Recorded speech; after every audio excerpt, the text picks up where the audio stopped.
আসসালামু আলাইকুম। কেমন আছো তোমরা সবাই? আশা করি ভালো আছো। তো আজকে থেকে আমি আমার ইউটিউব জার্নি শুরু করছি। আশা করি তোমরা সকলে আমাকে অনেক, অনেক সাপোর্ট ও ভালোবাসা দিবে। আমি এই চ্যানেলে মোটিভেশনাল রিলেটেড ও পড়া বিষয়ে ব্লগ ভিডিও আপলোড করব। কিভাবে পড়লে পরীক্ষায় ভালো রেজাল্ট করতে পারবে এবং কোন সময় পড়তে হবে এসব বিষয়ে ভিডিও বানাবো। তোমরা যদি দেখতে চাও তাহলে অবশ্যই চ্যানেলটা সাবস্ক্রাইব করে রাখবা।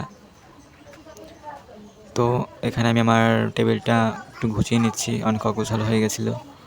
তো তোমরা দেখতে থাকো এবং সবাই সাপোর্ট করো।